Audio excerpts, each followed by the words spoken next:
evening and welcome to this edition of A Walk Down Memory Lane. I'm your host, Earl Biss, and joining me as co-host Dennis Brown.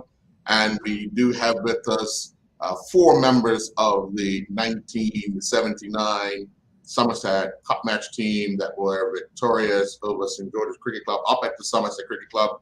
Dennis, what do you recall about that particular day and these gentlemen and their teammates?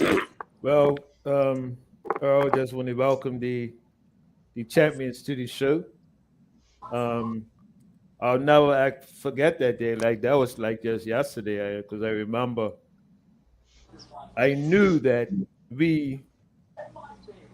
I mean, I've always been an optimistic type of person, but I knew with like the makeup of that team, because I believe it was like 8 or 9 of those guys were in the Bermuda team that just came back from that ICC.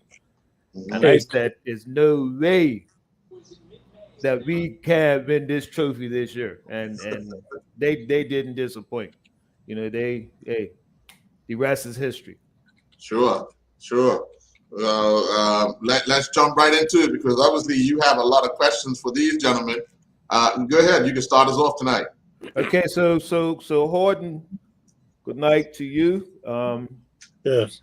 As the captain, what was the type of preparation for you guys leading up to this cup match? Because we all know we hadn't won the cup for 20 years, and so what was the type of preparation leading up? Because I'm even looking at this year, Summers is only having one trial match, and that's the last one. That boggles my mind. But what was the preparation like for you guys? Yeah, we certainly prepared more than what they're preparing nowadays. But I think the greatest plus that we had was, as you just mentioned, the greatest plus we had was that we had guys who had been playing cricket all summer together in the UK for Bermuda, and we had 8 of our players. It was only Joe Bailey. It was only Hines, Quentin Sherlock, and myself who did not travel to England with the Bermuda team.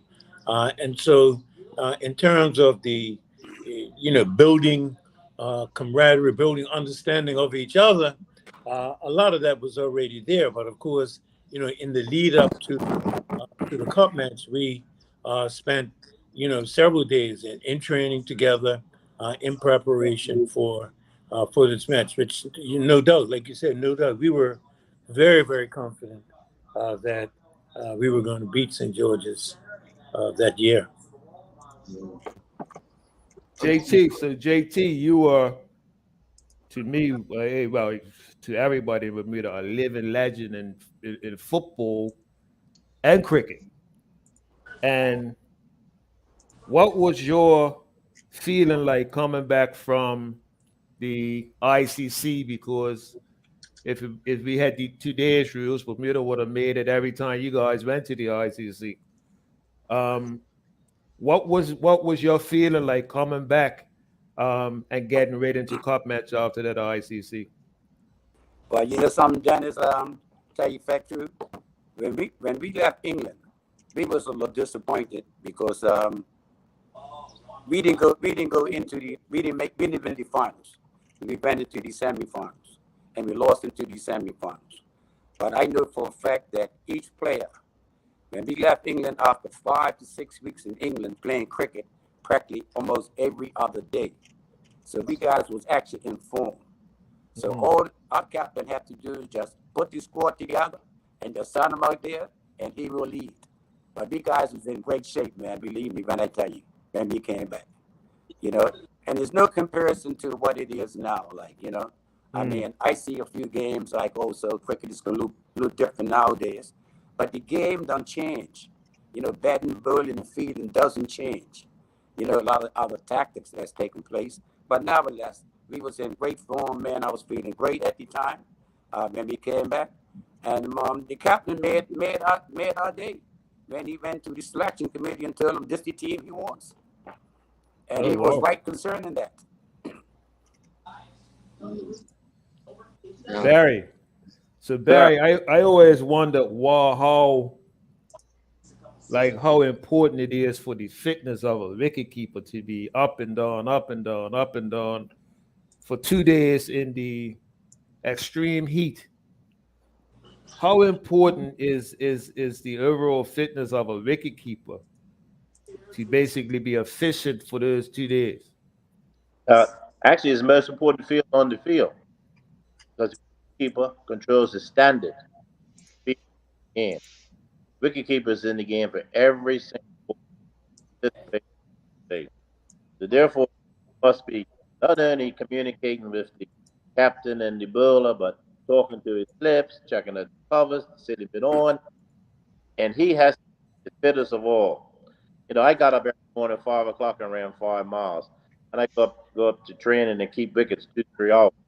I had a little hit now and then, but my job is to keep the wickets. So therefore, you know, in the course of a day, I might do 600 squats, up and down, up and down. So therefore, you have to be Oh, physically prepared Mhm. to think that I may be on the field for the whole day. So therefore, your legs are got to be in shape. You got to be moving all the time, and you have to be prepared, like I said, to not only control what's going on between yourself and the bowler, but assist the captain with advice on field play, who should bowl, when should bowl, how we're gonna attack. You know, and everybody in that team was on the same page. Like JT said, we just came back from England. I mean, you know, we played 27 practice games over there because the Bermuda Cricket Board of Control never replied to the letter which games you want to play. So we had to play them all. And when whoa, whoa, whoa. Yeah. nonstop, and then we'd be training, we'd be outside nets, indoor nets. So we had a very intense 7 weeks over there. So when we came, we was chafing at the bit. You know, Somerset always had a great training program. Match training every up at Somerset Cricket Club. When we finished training, it was out the back gate. Horton would tell you, we running through the village up there. That's right. Yeah. Hmm. The last 2 or 3 weeks, we was up there 2 or 3 times a week, bowling, back fielding, running. So we were really just at the peak of our game, and we was all excited. You know, I was excited to keep big. I love to keep big. That is the ultimate game. We all have to feel as the wicket keeper was the standard of the feeling during the match. Okay. And Hines, how important, because you watch cup match nowadays, you see guys, bowlers break down or they can't bowl 6 to 7 consecutive overs. How important is the fitness of a bowler like yourself? You were in the opening bowler, but you were called upon to bowl numerous overs. How important is the fitness level of a bowler in relation to performing at its optimal level at cup match? For me, it's always been easy. You know, I box a bit, I run a bit, I do everything a bit. But I remember it is important on those days because, like Barry says, there's so many pressures applied, especially to a wicketkeeper or a bowler. And I was always there. I don't know if you guys can remember. I bowled 16 overs, none on change one day in the game that we lost down at Somerset. But that's how it is. I'm there to bowl, and I'm there as a bowler. I expect to bowl. I don't expect to come and see people that are batsmen who can bring their arms over bowling when you have your bowlers there. Our team, the team that when we won that game, we've been into a lineup that was great. We had the new ball bowlers, Mr. Horton and Mr. Cotrot, and then there was me and RGM to come in. I mean, really, what did you have left? That's my folks coming in the door, so please excuse the noise. But that's how it is. That team really, with all due respect, there were no match for us then and that day. Mm. And I Uh, think the other thing is yeah. important to understand too. I think is that guys that team had 11 captains on it. I mean, Yeah. it was Yeah. so. I mean, it was absolute delight for me to be the captain of that team because any player on that team could help make the decision in terms of what needed to happen, and everybody was focused in on the game, and everybody was, contributing as we made progress through the game. It was just an absolute joy. I mean, you wouldn't want a better group of guys to be playing with and asked to be the captain of that team. Yeah. Actually, I was going to ask that question as you and John have been captains of Somerset in Cup match. How important is it for the captain to stay in the game as much as possible? Because you have to decide when there's going to be a change of bowling, when there's going to be a different set of field, with talking with the bowler, just doing different things. So what is it like making sure that you stay as a leader involved in the game every single, like Barry said, just like the wicket keep, every single ball, every single play? Absolutely. I mean, you can't. I mean, if you're the captain, you can't. I mean, you have you're there every single minute, every single second of the match. You have to be involved, and that's it. The like you said, the captain and the wicketkeeper are participating in just about every ball that is bowled Mhm. In the match. So yeah, so to that, you just have to be focused for the entire match. No time to take a break. Mm. But you know something, Earl, I just want to add to that. One thing about a captain, you got to keep focused, number one. The other thing is that a captain should be always close to the wicket, close to the bowler, or close to the wicket keeper. You could be fielding slips, you could be fielding mid on, or you could field mid on. It's nice to be close to your players in field because you can always relate information to one another. Instead of, I see some captains are feeling way down square leg, right? Fine leg, long mid wicket. I mean, deep mid wicket. You know what I mean? You got to stay close, and you can communicate with your players. Mm. Randy, I got to ask this question because I know you. There's been talk. You said to the selection committee, "These are the players I want." Was there any player in '79 that you didn't have that you would have wanted? No.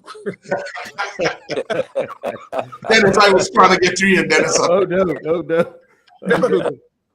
Who's going to be better than That this? question directed at the captain. Yes. Yeah, that's the cap, not you. Speak up, captain. What was that, Hines?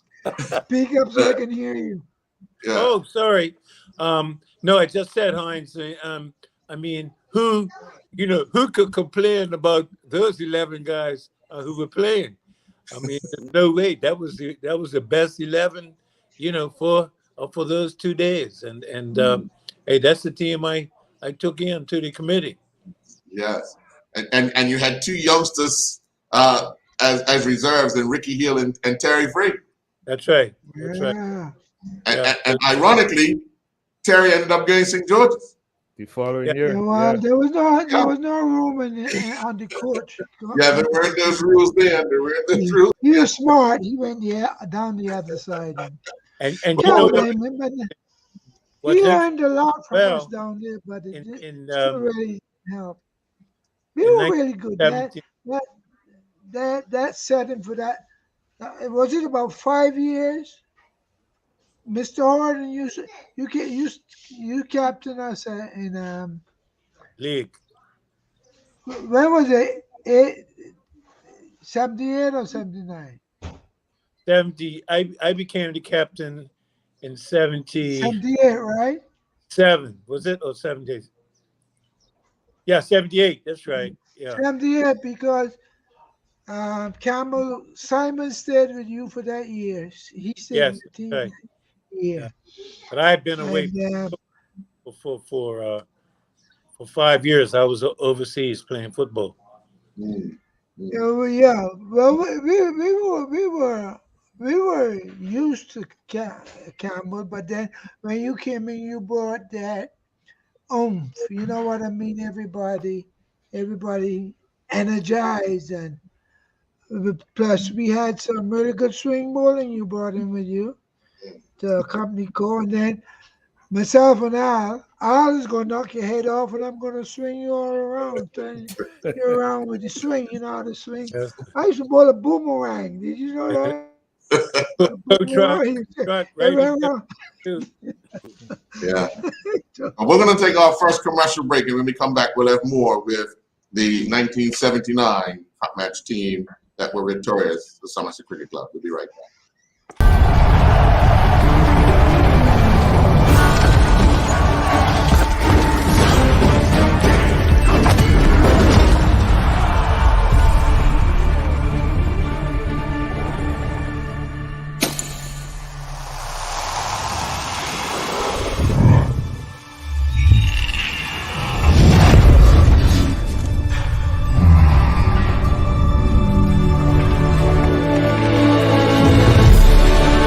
Just putting down the weapons.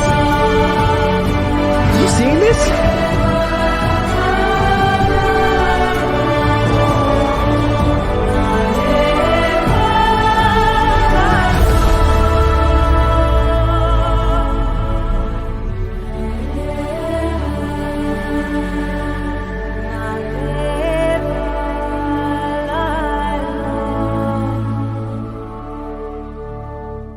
Welcome to the new bulk store, Lindos Next Level. Wake up in the morning with enough coffee to keep you running throughout the entire day. Your pet at home deserves the best. Stock up on dog food to keep your puppy happy. Need a quick, tasty lunch at home? Your chicken nuggets will be jumping right out of the freezer. What's a movie night without popcorn? You can never have too much. Lindos Next Level. Why go anyplace else? I'm also thankful and grateful because my greatest value of my life is my legacy. But why I do it? I feel supposed to do it. I was put here to be here, to do what I'm doing right now. Once I see somebody moving, it's the greatest joy for me. There's a little person being born. I am thankful that people have given me the trust, for me to empower them, from my players to my family to friends. And that's what I'm thankful for. I'm thankful that people have allowed me and trusted me to be in their life.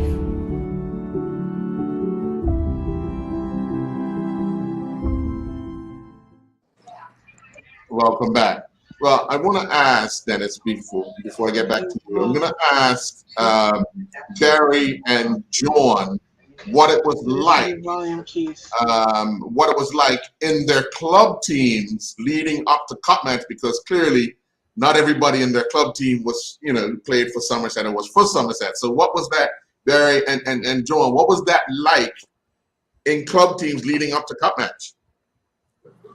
Want to talk?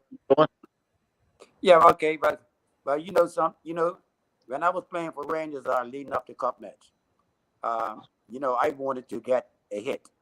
I needed to bet. All right, I needed to make runs make it easy for me to make Cup Match. So at that time I was betting way up, and sometimes I was coming 4, and sometimes I coming 5. But the majority of the time I was coming 5, and and most of the time I was producing in those positions. You know what I mean? And it was a great feeling because at that time Rangers had some great players, to trying to overtake. You know what I mean?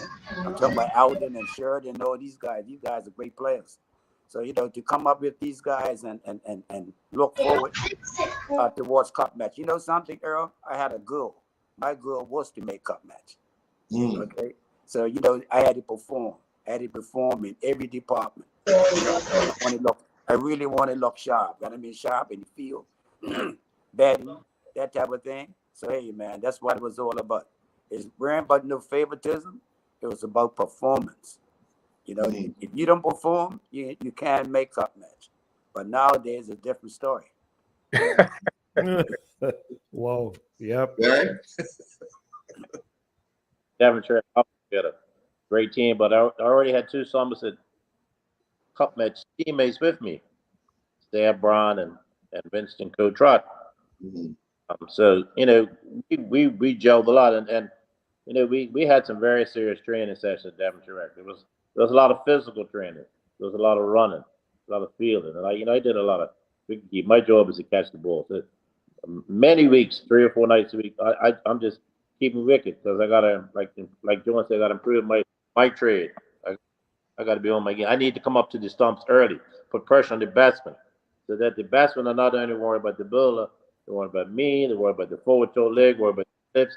And if I go and miss the ball, what's gonna happen? So I had to keep training very hard to get my game all the way to the top. And like him, I want to be selected. I want to play in the game because as a young boy, we all grew up thinking about playing for cup match.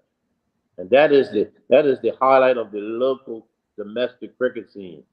And to be asked to play cup match by Skipper Horton in 1978, I was taken back because I thought my time had finished.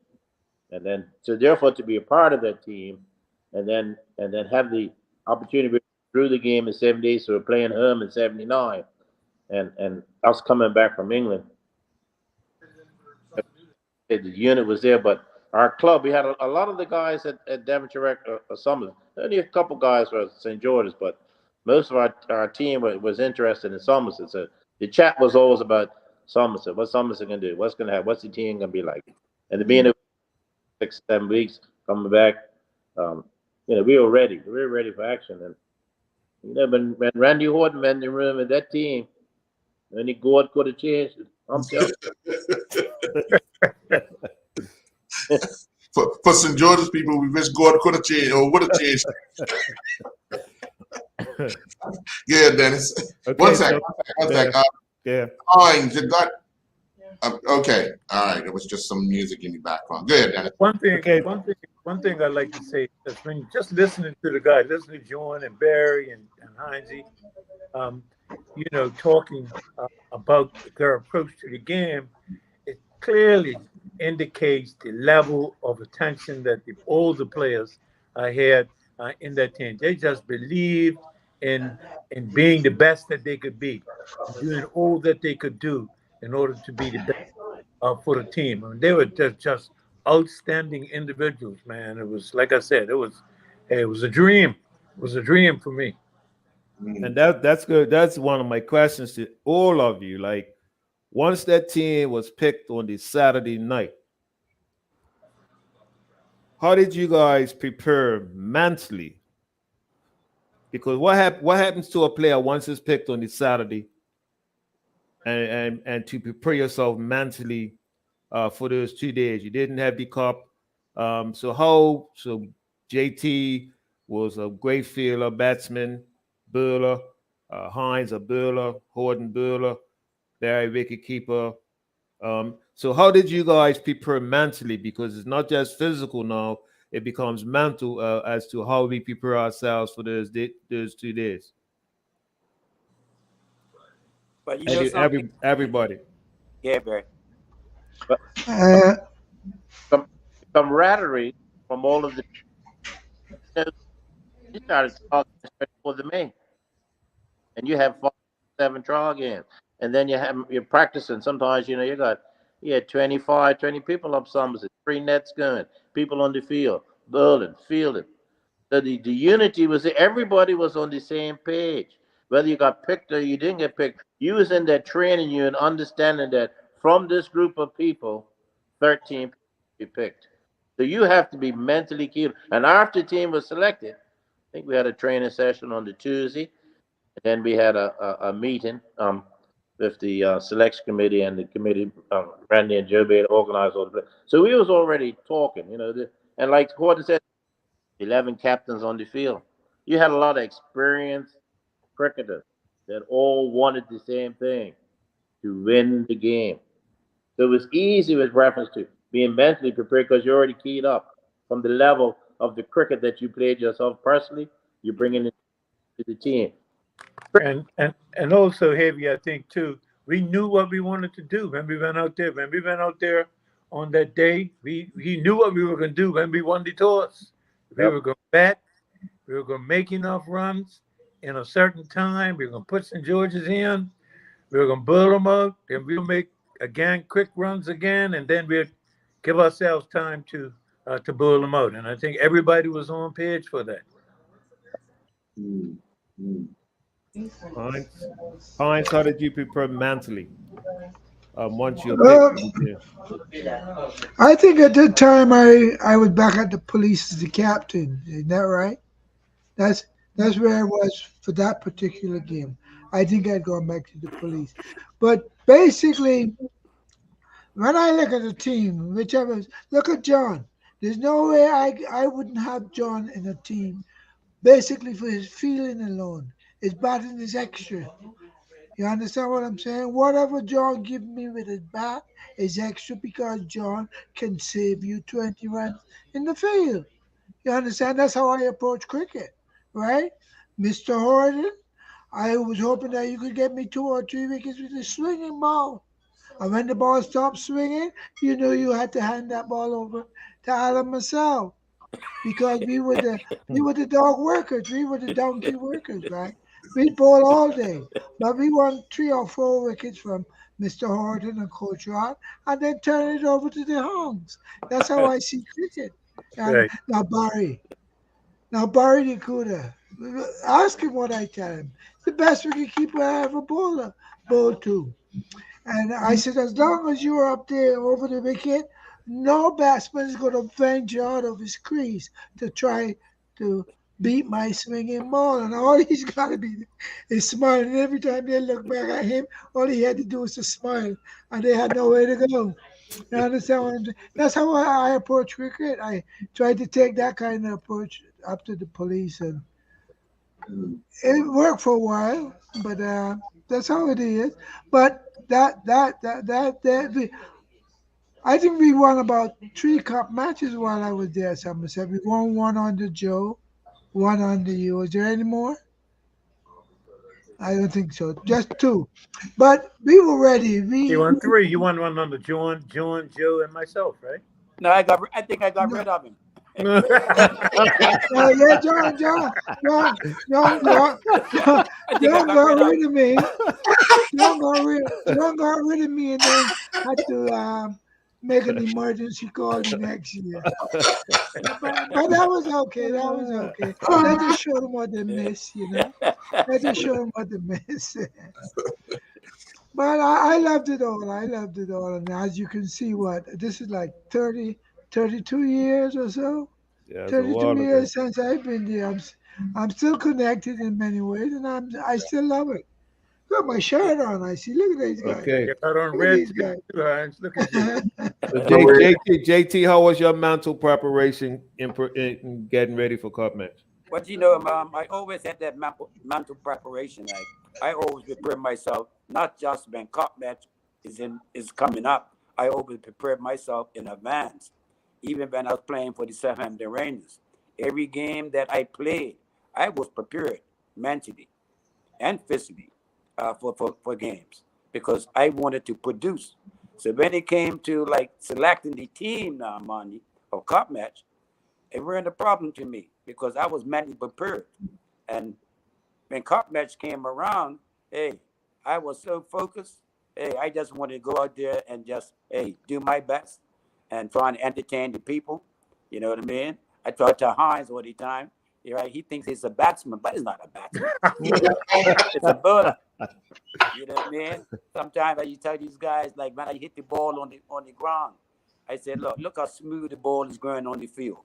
Right to the boundary. It's just like a mower machine cutting the lawn. Hello, Heinz. Pay attention. But all in all, that's the way I prepared for mentally for cup match. I prepared early. Captain Horton, how did you mentally prepare for that after the? Oh man, I just I went through number one. The first thing was that I had to make sure that I was clear in terms of exactly what all of our players could do in different situations. That's the first thing, and then secondly, also I took time to study the players on the other team. Who would bowl best against certain players, what players had difficulty with which bowlers, etc. And of course, I had a lot of help, from the team in terms of as the match was progressing. If a batsman was getting settled in, there might be a little nudge to me. Look, time to come off, or time to put put Reed on, or trying to Bull Hines, trying to bring Cole on. I mean, when we brought Cole on, in fact, in the second inning, when we brought Cole on, I mean, it was a team decision, to bring Cole on to move that ball away from Noel Gibbons, and then when who was it? Reed took an Reed. absolutely brilliant catch. One hand catch. Yes, man. I thought the ball was at the boundary. Reed had it in his hands, man. It was like, hey, we could not lose that game. I'm telling you.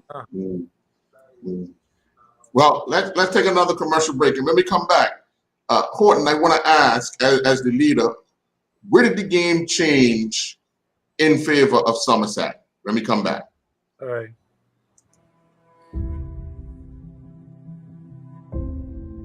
I'm also thankful and grateful because my greatest value of my life is my legacy. But why I do it? I feel supposed to do it. I was put here to be here, to do what I'm doing right now. Once I see somebody moving, it's the greatest joy for me. There's a little person being born. I am thankful that people have given me the trust, for me to empower them, from my players to my family to friends. And that's what I'm thankful for. I'm thankful that people have allowed me and trusted me to be in their life.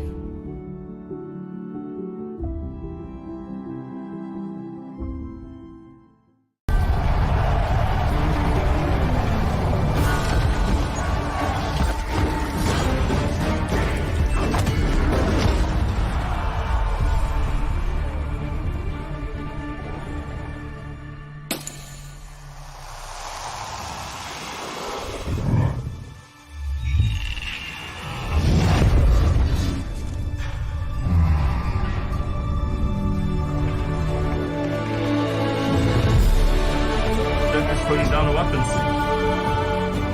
You seeing this?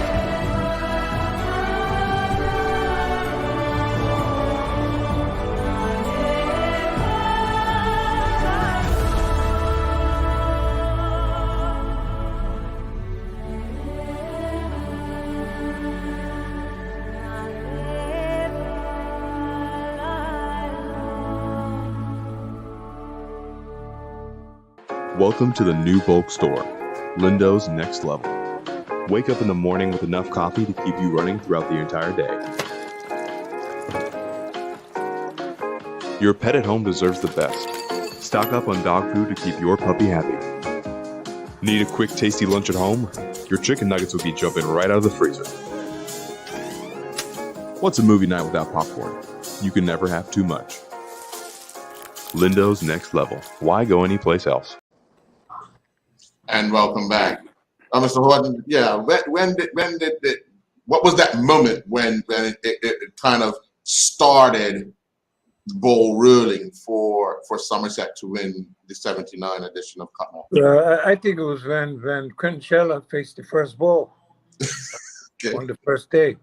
But we had a great start by Sherlock and Sayre Brown on the first day. They went out and they put on like 47 runs for the first wicket, and then I think Sherlock was out, and then Reed came in, and Reed was there with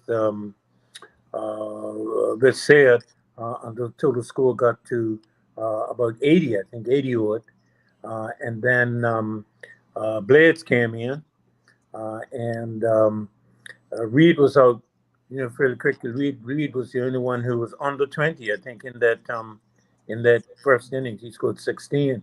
But then John Tucker and Blades were the two who really put the game in our grip. A great start by Sherlock and Sayre, and then John and Blades just took us to a position where we could consider declaring. And then Al James, of course, came out when Blades was out. Al came in and just, came in to push the score along, and took us to 272. The unfortunate thing is, always, man, is that the tough decision that I had to make was to declare with 4 wickets down to 272, and John was on like 80, 84. I think John was on, and that was a very difficult decision to make. But we had discussed it before. We had discussed, the team had discussed it. We knew, what we wanted to get, and in the time we wanted to get it, and so we felt that I felt that that was the time to declare. So we declared, and then St. George's had a very decent start. In fact, St. George's, they put on 40 odd. Randall Smith and who was the other opener for St. George's? Allen. Alan Richardson, yeah. Alan Richardson, yeah. They had a very good start, in fact, and they saw Coach Trott and myself off, and then Hines and Al James came in and started to clam the wickets, and of course. Again, a big break in the St. George's inning, I think, was, and we have to admit it, when Eldon got hit, that made it difficult for St. George's, and just gave us more impetus. Who was it? Was it you, Bull and Hines? Yeah, Hines tried to knock him out. Yeah. But anyway, once he at that point, when Eldon got hurt, we really gained impetus. Then we were able to build them up for 200. We went back in our second inning and wanted to push the score along. So we lost wickets, I think, quicker in the second inning because we were trying to push it along. And in the end, we declared, after having lost 8 wickets. And I had the great joy of not having to bet in that cup match. I thank all my players for that. But we declared it, I think it was 142 for 8 in the second inning. And then St. George's were in. We made early breakthroughs. I think it was myself and Al struck in our first overs. But then Newell and Clevey, I believe, started to settle in a little bit, and that's when Coach Trott, Coach Trott the ball, and when Coach Trott took the ball, at that time that was it. Coach got Newell and to edge 1-2 slips, and then he went on to claim 5 wickets in the second innings, and we bowled him up for like 770 odd, and it was just absolute unbelievable joy in Summers. So it was great work from Hines and Al James and Co with the ball that really saw us make the breakthrough. And also the other thing is our fielding. Our fielding was unblemished, man. We didn't give up a thing. We took every catch. We saved fours. The team was just an outstanding group of guys. Yeah. Let me ask, Barry, I gotta ask this question because it's important. When you're on top, guys tend to kind of relax a little bit at times, especially when they're dominating play for a while. But as the wicketkeeper, not when you're on our team. I can't see it with that team. But what was your message to the players to stay in it, to stay fine-tuned to what's going on, even when there were a stand in the first inning for St. George and a stand in that second inning for a period? We had to keep it tight. I always have a lot of talking with the bowlers, continually talking to the bowlers. And then Skipper Horton's in the slips, and they got Blaze, and they got Reed in there, they got Sad in front of the bat, God bless him, on 4 short legs. So we got 5 or 6 people right around the batsman. So the pressure is always on. So there's no relaxing. It's very intense. We're trying to put as much pressure on this batsman and get the bowler to put the ball in the right place. So that, like on the northern end, they had the little damp spot on the first day. So Co was able to get the ball to turn it up. I came up to the stump to make it even more pressure. And then I think Randy had the great task of taking the skipper in these slips He could walk. Pressure was around, so there's no relaxing. We're going for the juggler van. We want to kill him. You know what I mean? And like you said, came on that southern end. He started doing a little swing, and he Cody had to develop a little leg cutter, like Parford used to do. Not as big, but it was enough because of the assistance of the wicket to cause the batsman problem. Like you said, any little edge or little pop up, stab or catch the ball or gun slips, and because they at one time at the beginning they had 4 men down for 10 runs. So the Mike That's Lee right. came together, had that little stand, but once we got rid of there, That was it. those are Andrew Bolts. It was over. Yeah. Just keep putting it because you could sense the victory was there. It's just a matter and that we would get them out, and we had a lot of time on our side. Yeah, it was sensed early. It was sensed early. And the other thing is that we were on the field. When we were on the field, guys, remember we were on the field as we started to get those wickets in the second inning. Seemed like everybody left Horseshoe Bay and every other bay and came up to the cup. All we could see was people. We couldn't see no concrete, just people around the field. It was amazing the number of people that came up. Yeah. And talk for you in the field, saving runs. I mean, a lot of people talk about the class in which you had, especially while fielding, just staying in it. For you, what was that atmosphere like over those 2 days? Well, I tell you that was two great days. The atmosphere was fantastic. You know something? That is probably the most people I ever seen in some of the cricket club field or some of the cricket club grounds. That was a huge. I'm talking about maybe it could have been about 15,000 in that field on that day. Oh yeah. But I can always stay focused, because anything you're talking about, you can hit the ball in the covers. Hey, I'm on the ball very, very quickly, right? And I trying to get it back into my fantastic wicketkeeper, Barry Nakuda. Sometimes they tell me I throw the ball too hard. You know what I mean? But I'm pretty accurate in throwing the ball because I always train a lot with a golf ball or throwing the ball. I always train. I always try to hit the target. That's what I look at. And people used to say when I was younger, oh, he used to throw a lot of stones, which I did. I used to throw a lot of stones at different targets. You know what I mean? So that's what made me sort of great when it came to fielding.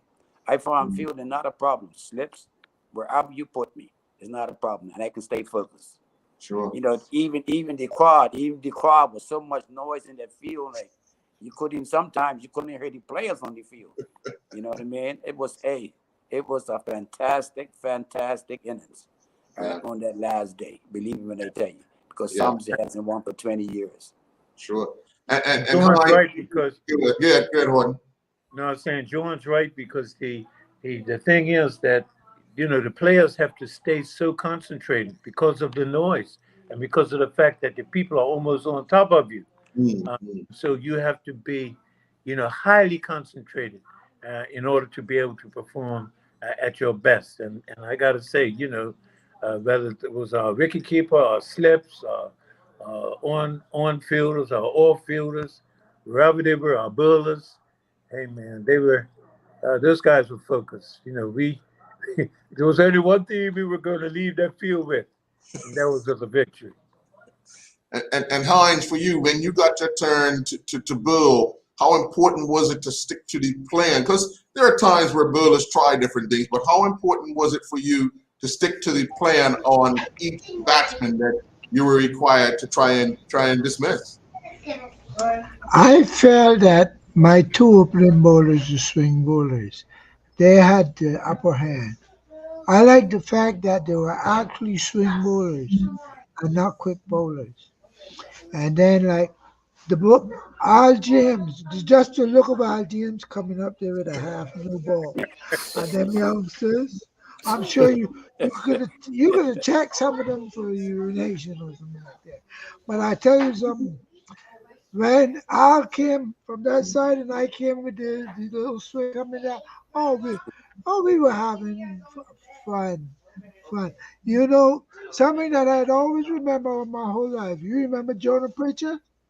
Yes. You guys remember Jonah Pitcher? Yes. Jonah Yes. Pitcher came up to me later that day. He said, Heinz, you're the only bowler I've ever seen send a whole cricket team to the hospital. Seriously. And I remember that till I die. So Heinz, you're the only bowler I see send a whole cricket team to the hospital in an ambulance. And you know what that meant. You know her own circumstances. Yeah, well, you couldn't bowl out and out, so you try to knock him out. Yep, that's it. That's what was said by someone. That's what was said by someone that was very close to Mr. Rainier. Yeah, I was told that directly. You couldn't get him out, so you knock him out. Yeah. But And trust me, when he went to the hospital, Lawson George's hopes went with him too. no, the whole team. That's what Jonah Pitcher said. The whole team went with him. So true, the whole team went. Yes. The whole team went with him. That was a very unfortunate situation. Yeah. And you know that Unfortunate is situation, the man. nicest man, one of the nicest men I've ever met, Alvin Rayner. And up to now, when I'm around the family, I still feel good, a little uncomfortable. So JT, I got a question, man. JT, I got a question. I'm listening. You're the nicest guy off the field, right? Oh, yeah? But on the field, right? And your son's got the same attributes, right? Characteristics. You are a predator, and all you guys on it really nice guys off the field, but predators on the pitch. Like I watch you coming through with Rangers, like football and cricket. We village, you play football, cricket. And you're once you went over that line, like you were ferocious, man. I mean, the same thing with my coach Horton, Heinz the same way. I played a little bit of cricket with these guys, and you couldn't turn off.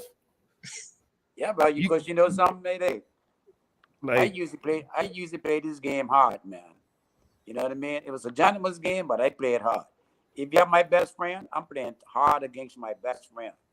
Okay? And there's no breaks whatsoever. I trying to put my best foot forward at all times. You know what I mean? Sometimes my head needs to be a little hot, but nevertheless, that overcomes. If you might see the same thing with Gennaro sometimes. You can see it there also, right? Yeah, passion. I was the same way, and his company. But the thing is, hey, we wanted to win. Okay, we wanted to win. Believe me when I tell you, and that's why we put our best foot forward at all times. Well, I remember Earl, my old coach told me one time, "Nice guys finish last." Yeah. And that's a true statement. If you're too nice, once you get over that line, it's not going to happen for you. You got walked on. And I saw the way Barry played, Heinz and Horton. You know how he played and how he coached, and John. You know what I mean? So hey, if you want it, you got to take it. Nobody's going to give you enough. That's right. Let's take another commercial break. When we come back, I want to ask you guys about your first ever cup match. We'll be right back. Welcome to the new bulk store, Lindos Next Level. Wake up in the morning with enough coffee to keep you running throughout the entire day. Your pet at home deserves the best. Stock up on dog food to keep your puppy happy. Need a quick, tasty lunch at home? Your chicken nuggets will be jumping right out of the freezer. What's a movie night without popcorn? You can never have too much. Lindos Next Level. Why go anyplace else? I'm also thankful and grateful because my greatest value of my life is my legacy. But why I do it? I feel supposed to do it. I was put here to be here, to do what I'm doing right now. Once I see somebody moving, it's the greatest joy for me. There's a little person being born. I am thankful that people have given me the trust, for me to empower them, from my players to my family to friends. And that's what I'm thankful for. I'm thankful that people have allowed me and trusted me to be in their life.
Welcome Before we back. say something.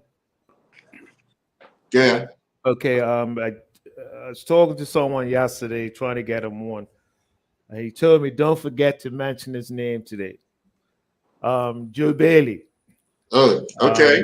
Try to get Mr. Bailey on, but he was unavailable to attend tonight. But he was, and just looking back at that team, like Horton said, Somerset had old captains in that team, like Yes. Joe Bailey, Colin Blades. I mean, look at the team. Sarah Braun was a captain. You know what I mean? Coach, I mean, just look at. I mean, God. unbelievable, Right. unreal. Quentin Charlotte, everybody. Unbelievable. You know what I mean? So Joe Bailey is one I always admired too, coming up in Somerset, played a little cricket with him too. Sure. And he was telling me off yesterday I should have played more cricket and this and that. But I concentrated on one thing. But those guys, man, Joe Bailey to me was a hero, unsung hero. Yes, You know what I yes. mean? But at the end of the day, I mean, just looking at that team, man, there's no way that we would have lost that game those 2 days. No way in hell. I would really love to get a chance to have Joseph join us one day, because I think he has a lot to offer. Yes. As well as these gentlemen here. So as I asked the question going into the break, your first cup match, Hines. Oh, me. First cup match. Oh, that was in 1977. There was a lot of there was a hostility toward me, but there was hostility. There was hostility in the fact that some of the young Somerset players got left out. I won't call any names, but for me, the first cup match, well, I just got stuck and I just bowl and bowl. I was there to bowl. And I want to bowl, I bowl. In those days, I was bowling medium pace, and I was also bowling offies. Because when I came to Bermuda, I was bowling off break. I was only forced into bowling medium pace because Somerset Club had no quick bowlers to bowl the new ball. And one day Campbell looked at me and says, "Can you spin this new ball?" I said, "No, Skip." I said, "Well, if you want me to spin a new ball, you might as well give it to me and let me bowl it." And that's how I started bowling medium pace in Bermuda. Okay. I came there, eh? And that's it, that's the truth. And the medium pace and the swing came along, and then I became a cum bowler, they used to call me cum bowler. You bowl to come back later and bowl something else. But that was what I did in the first cup match. I got a few wickets. I never got more than 4 wickets in cup match. I never got a 5-wicket haul. Did you guys know that? No. You got 5 over 2 innings. Well, that's good enough for me too. Yeah, you got 5 over 2 innings. But I've never gotten 5 wickets in 1 inning. Yeah. Right. And my average as I went by, I got 38 wickets. I got 38 wickets in nine cup matches. Yeah. And I thought that was it. That was pretty good. That's not bad. Yeah. The first cup match, Campbell skippered us at St. George's. That was the year that Thomas made a century, right?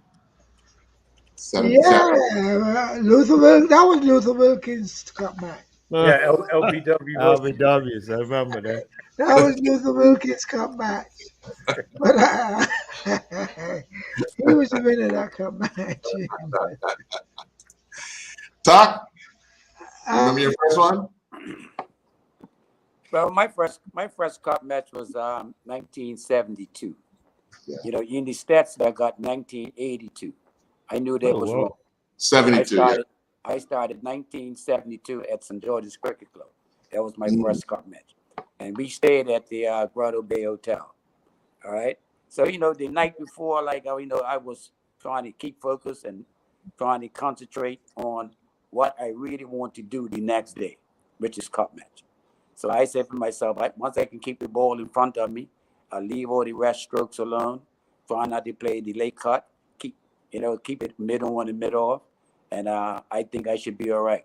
Well, like I said, I got end up getting, what was it, 20? I think my first cup was 20 in cup match, and I think I got LBW if I remember correctly. Was just one of those unfortunate things. But at that time, you had some Georgia had great players, great builders, particularly when you're betting against Parfit, is one of the best I ever seen. You know what I mean?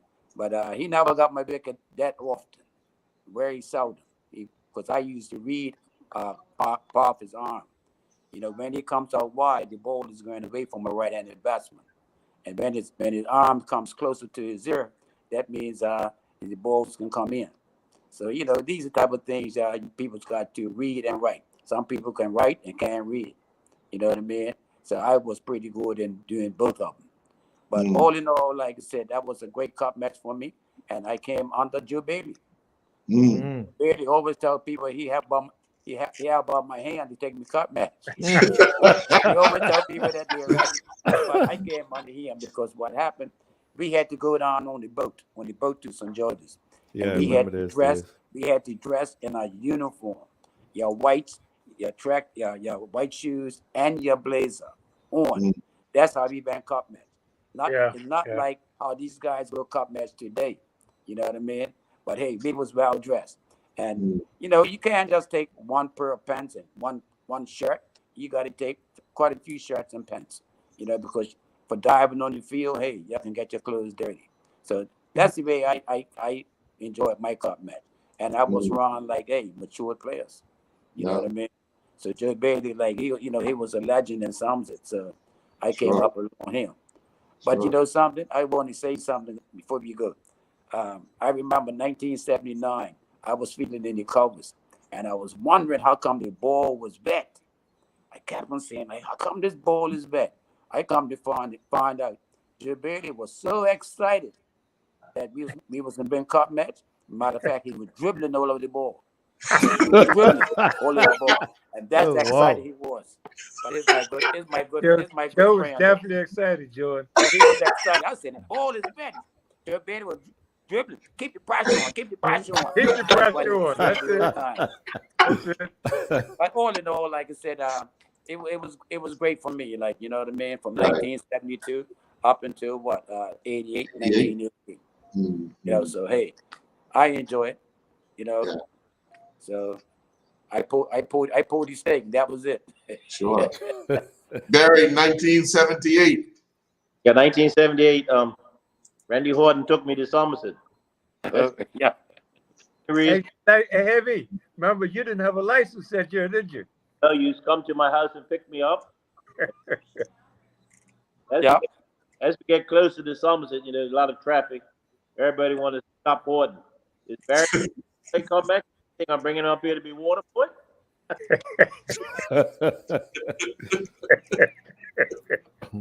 Second 78 folks along with Al James and Kevin Saunders.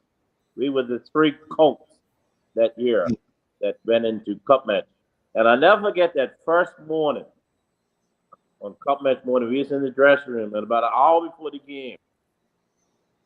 Eamon Hunt, how much champ Hunt? Came into the dressing room with 3 pairs of socks. He said, I want to give my Colts some new socks to warm them up before.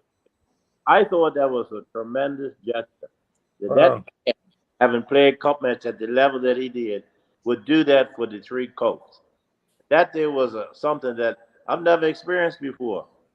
A legend like come into your dressing room and give you a little gift before you went on the field. And that year when we played and we managed to eke out a draw, and Camel made a great him and Randy at the end there.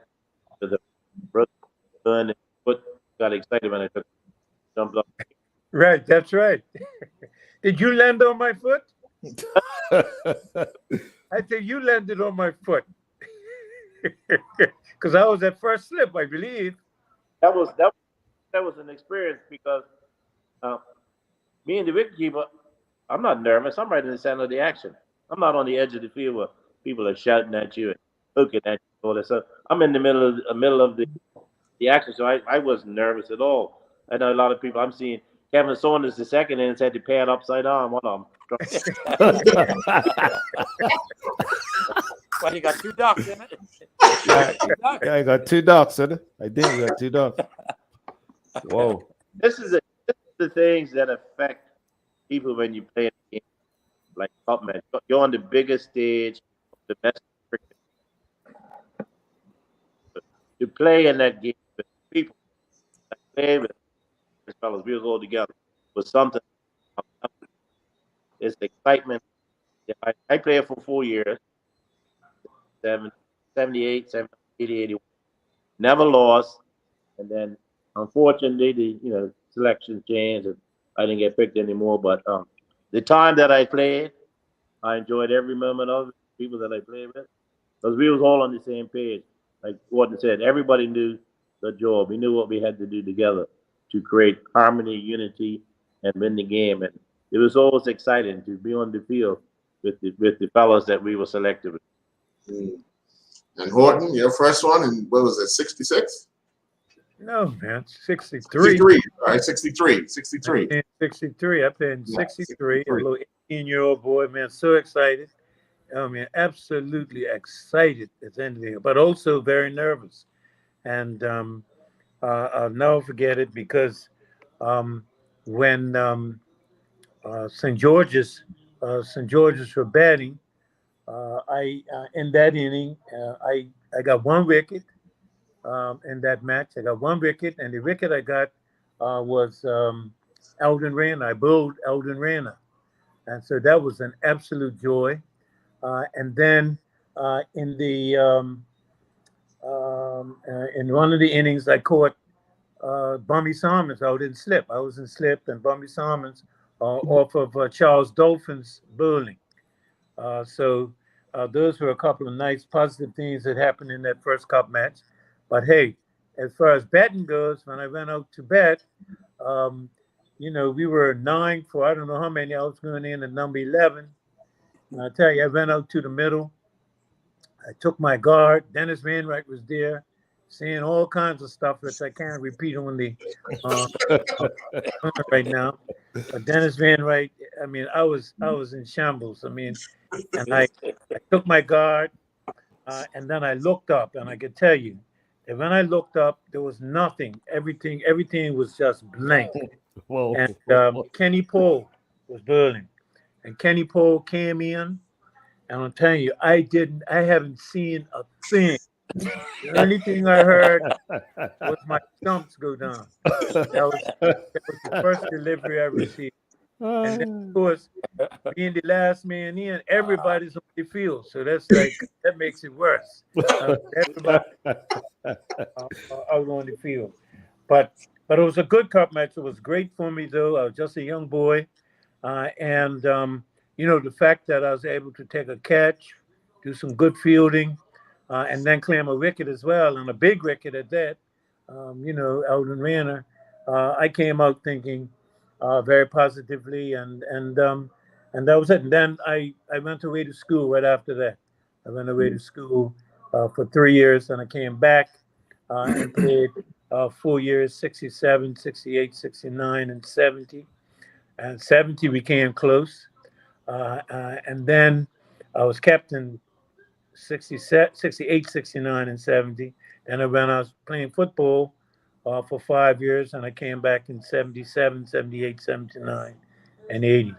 So it's been a great experience. There's been some fantastic guys that I've had the privilege of playing with in cup matches. Just so extra special to me, especially the guys that I played with who've helped me to become a better person. Sure. Dennis? Okay, guys, this is for everybody. How did you guys stay focused, man? Because cup match has so many distractions. The crowd. I even look at guys today, like lunchtime, they're going into the little plots. Like I'm saying, are these guys serious? Like, but how did you guys remain focused with so many distractions off the field. Like JT said, like that 79 had to be like 15,000 people easy. What do you recommend to these guys who are playing today to stay focused on in the moment? Like, how did you guys stay focused and before the distractions? First, we all sat together in the Pavilion. That's right. nobody wandering around. Nobody got shorts on and t-shirts. Everybody's got their whites on. Because then you never know when the skipper wanted to do something. When you're batting, he might want to change your batting order. Like LJ and Spat up, I want you to go in because I want you to make some quick runs. He didn't have to go call out, send a message around the field to find somebody who's wrong by the crown and anchor board. Yep. We were here together in that players' pavilion on focus, and that's I want to make a comment about that. That was the key. That's the difference today. They got shorts on, they got t-shirts. The other around the corner talking to some girl. The over there with somebody having a drink. We're right Yep. because we had. But and Barry is absolutely right. We guys was very disciplined. Lunch hour, we sat down to the table and ate our lunch together. Okay. Then after lunch, we went back to the changing room. And the team wants to probably talk about some strategies and that type of thing, right? Players were there to communicate, right? You didn't have to go around looking for players to tell them come into the changing room. We want to have a little talk, but everybody was focused and everybody was there, and that was very, very important. They played an important part. Everything that we guys did, we done it as a unit, okay? And that's why, like, a lot of the players back in those days were so successful. All over. We had players all over, from St. George's all the way to Somerset. We had good players. It's unfortunate we didn't have the opportunity like some of these players that have now going overseas. But I'm pretty sure some of these players that we had who played cricket that time, hey, they could have made cricket overseas for one of those league teams. Believe me. Absolutely. And football was the same way. Same way. Yeah. A lot of us could have made those league teams. But you know how things were different then. Yeah. But now the opening is there. So these guys nowadays got to take advantage. That's all I can say. Yeah. Heinz? Well, I became a cricket captain in Bermuda, and I'm sure you guys know what the history is. If you don't want to play under the leadership, if you don't want to obey what's being told to you on the field, if you don't want to sacrifice for the team, then you don't need to be out there. Right, Dennis? Yes, Heinz. Yes, sir. You were there. You saw how I operate. It was even worse with the police team. There's some of those guys, I don't know who they think they were. A lot of them. I rumble with them anytime. So Heinz, That's how I remember you were fast, but you reminded me a lot of like Glenn McGrath, who was always. Claire McGrath was fast. when he you said was- fast, Well, he weren't as fast as the Lily and all that. Yeah, it wasn't as fast as Lily. He was But fast. he was a good bowler then. I'm looking at how consistent you were with your length. Oh yeah, yeah. I contribute. I contributed to the West Indies cricket team from 1982 to 90, just up to the time I left Bermuda. Every time we had a tournament in the West Indies, I would go down to Barbados, and Clive, Viv, and those guys would be there waiting for me to make sure I get in to train with them. I sat and I eat with them, and a lot of that stuff went on, and they too appreciated me. So I've never played Test cricket. I've hardly played international cricket, but the best team in cricket history appreciated me being around them, and they would all say, "Thank you, Mr. High," and that's all I need. At this stage of my life, the West Indies team, the big one, the one that had a 15 unbeaten history. That was the team I bowled beside Holden. I bowled beside two. I bowled beside the guy from Antigua and the guy from St. Vincent.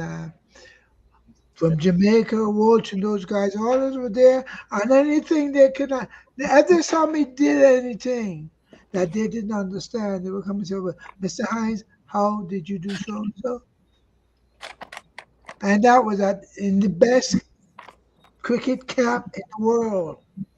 And I said, well, I could pat myself on the back because some of them paid me compliments.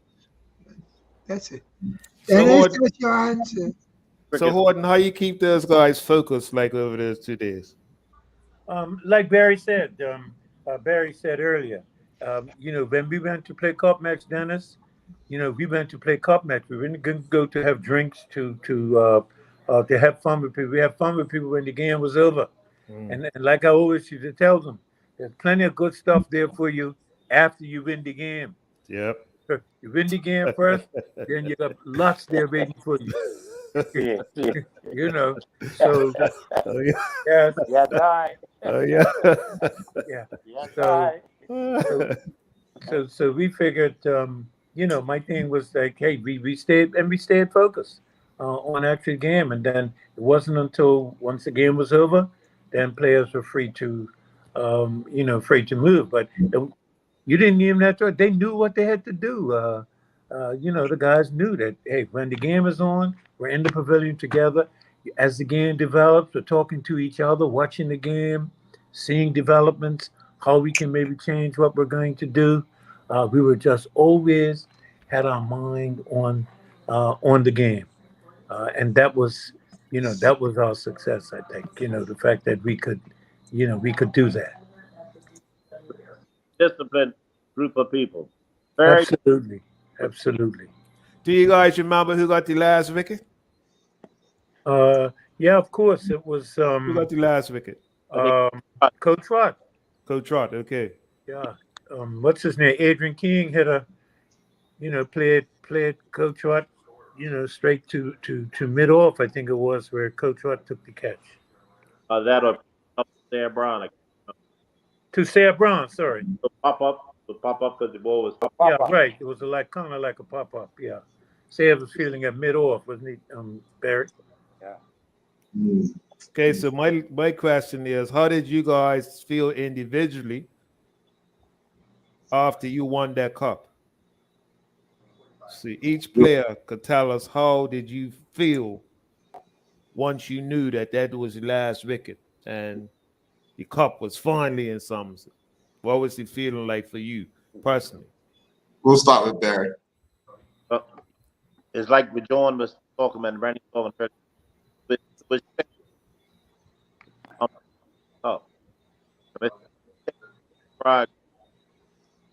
You that the special cells couldn't last wicket to fall. You think that you could be part of that team that accomplished that feat of winning that game after Somerset not having had the cup for 20 years?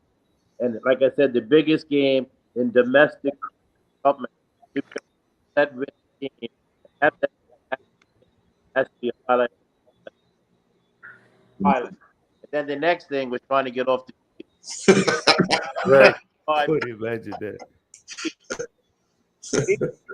Never seen. Like it's like the what do you call it? Running of the bulls. Yeah. Yeah. Guys can tell you, people just came on the field. Yeah. Unreal. Yeah.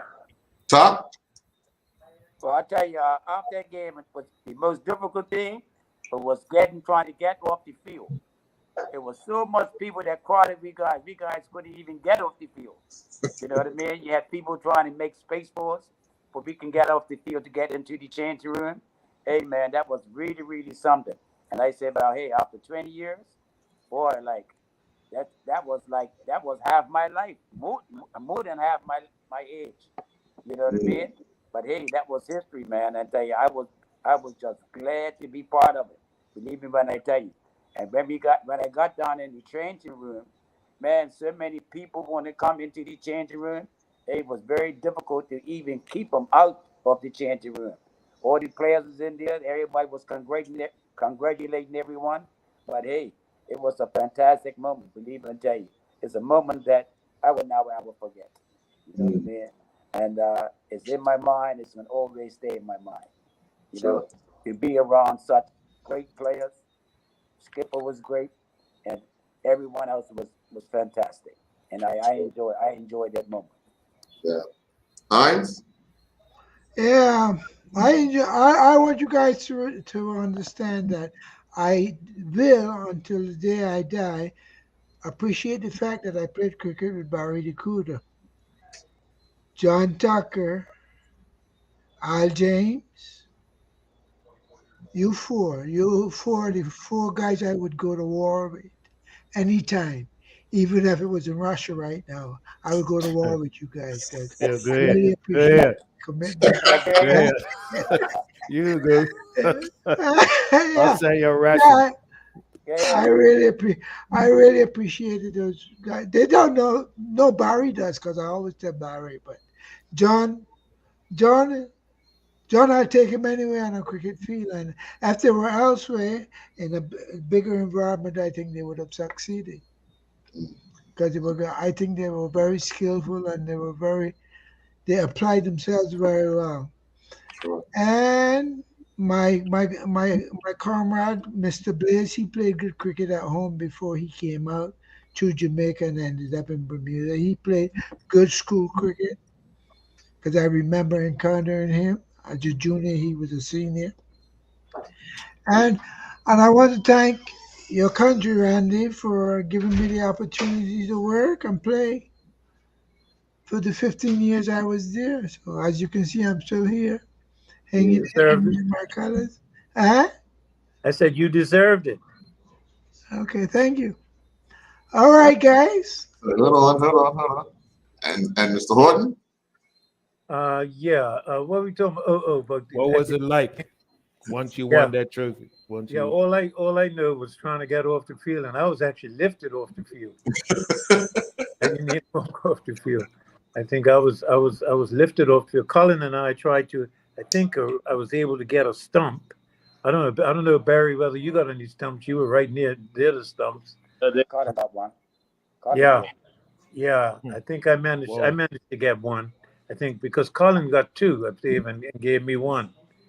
Um, but yeah, it was just absolutely incredible at the end when we won. I mean, it was because the thing is also is because so many wasn't only us the cricketers, but all the people in Somerset, all the people who supported Somerset for 20 years, they hadn't seen a victory.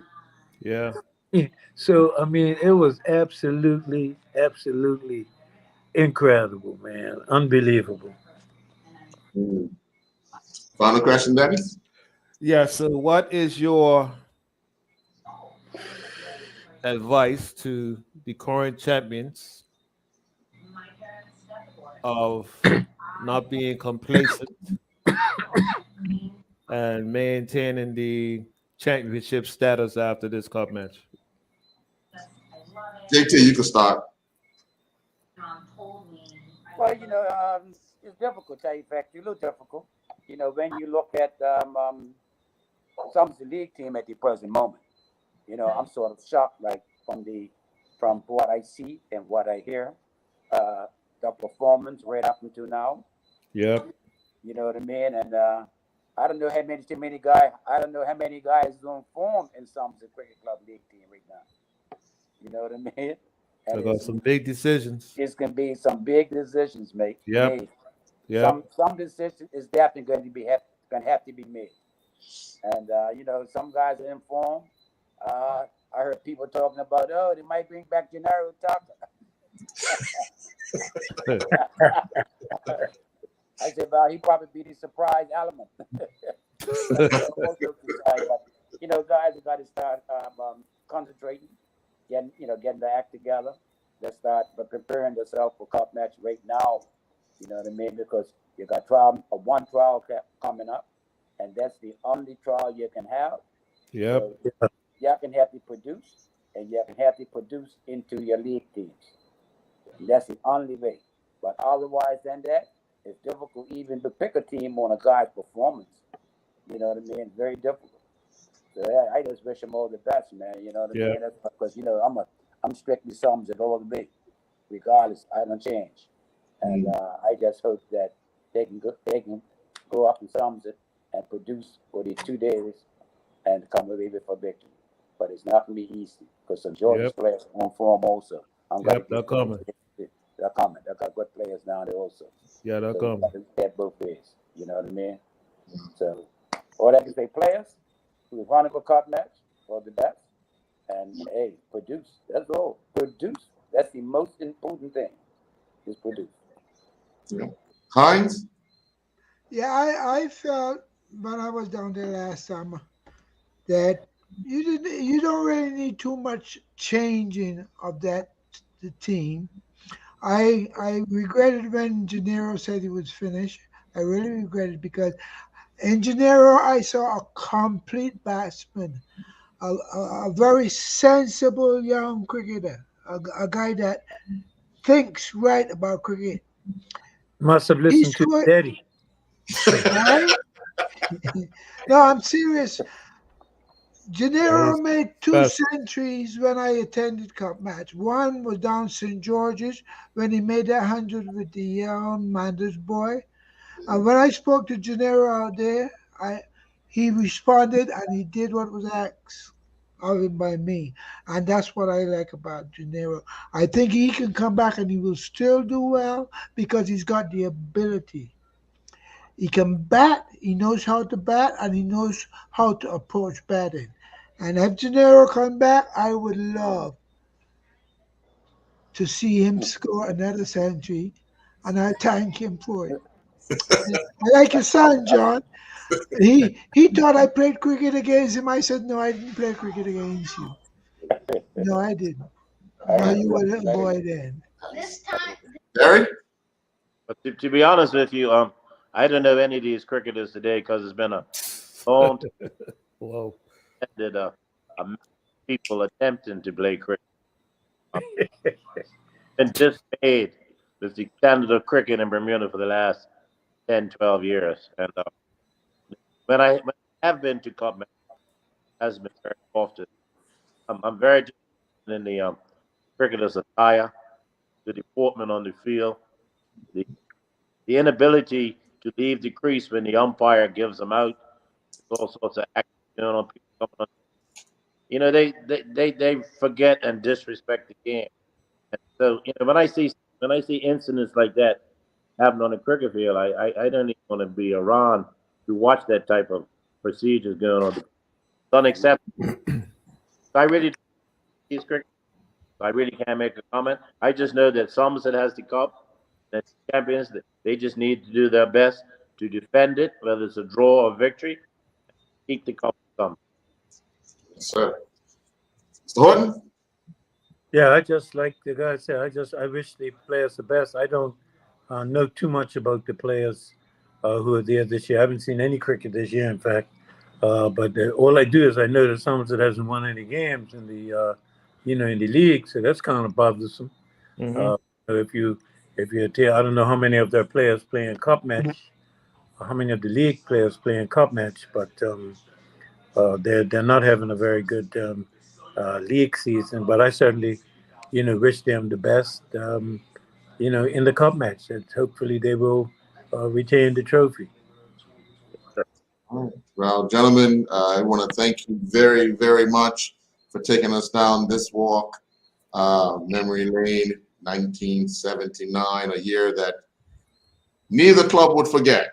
I think that was a day that Cup Match won the game itself, because after 20 years, Somerset finally did win the cup, and what Somerset went through for that period of time, St. George's are going through kind of right now, and not being able to wrestle that cup away. But there's always hope, because there's going to be a time where that whole shift comes in effect, and some are hoping that it is this year, others are hoping that it's not this year. But we will know on Friday afternoon at the end of July who will hold the annual Cup Match Classic. How's that?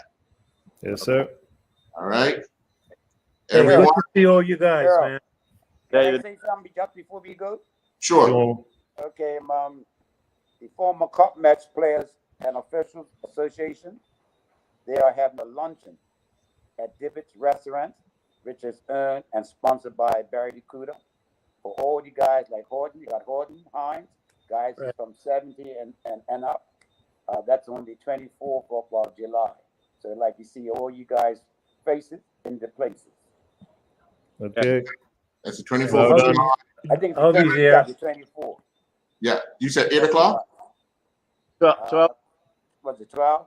Yeah, it's a 12 lunch. o'clock? Okay. 1 to 3, isn't it? 1 to 3. Or 12 to 3? Yeah, I think 12. 12 to 3. Or 12 1 to to 3. Well done, guys. All right, well done. Folks, All have a right. good night. Happy Okay, Cup Match. guys, it's nice seeing you guys. Nice hearing you all, man. Hey, good to see everybody. All Yeah. right, man. Thank you.